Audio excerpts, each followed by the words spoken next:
وأمامهم ذا البلد ما قبله الذل بدمائهم. وفي علينا سود واحنا شانها، احنا العقاب اللي يحول السماء وكان داير فيه. الشعب السوري واحد.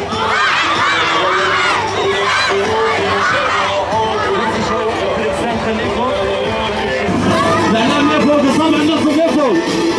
لا حياة بدون القائد. قاتل الاطفال. فاسقط الفاشية.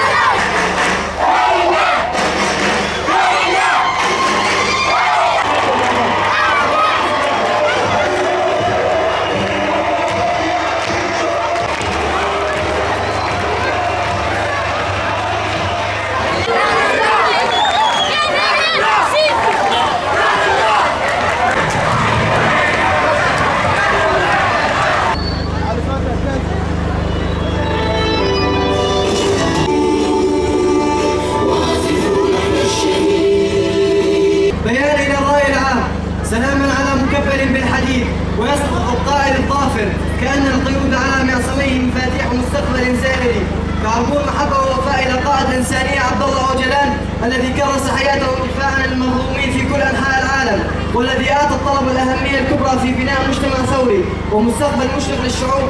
نقف اليوم بمظاهرة غاضبة من طلبة ومعلمين ضد سياسة دولة الاحتلال التركي التي تحارب أي مشروع يعطي الشعوب حريتها ويحقق الأمن والأمان لمستقبلها، حيث تقوم دولة الاحتلال التركي باستهداف مشروع الأمة الديمقراطية منذ انطلاقه، واعتقلت عدد كبير من أنصاره، كما قامت مع الدول الرجعية بعملية القرصنة من قبل مخابراتها باعتقالها القائد عبد الله أوجلان في أكبر مؤامرة دولية هادفة من ذلك القضاء على مشروع يعطي الشعوب حق تقرير مصيرها.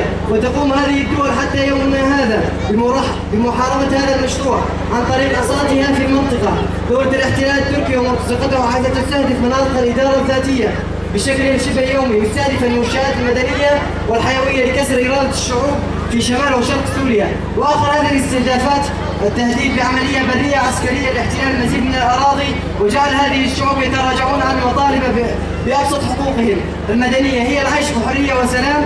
وتأتي هذه الهجمة الغاشمة أمام أنظار الدول التي شاركنا معها في خندق واحد معارك الانتصار على أكبر التنظيمات الإرهابية، وهذه الدول اليوم تلتزم الصمت وعدم إظهار أي ردة فعل بما تقوم به حكومة العدالة والتنمية من أعمال إجرامية، تماما كما فعلت ذلك عند احتلال كل من عفرين ورأس العين. فكيف لا فهي دولة تبني علاقتها مع الشعوب حسب مصالحها ليس بحسب الحرية والديمقراطية المزعومة التي تنادي بها.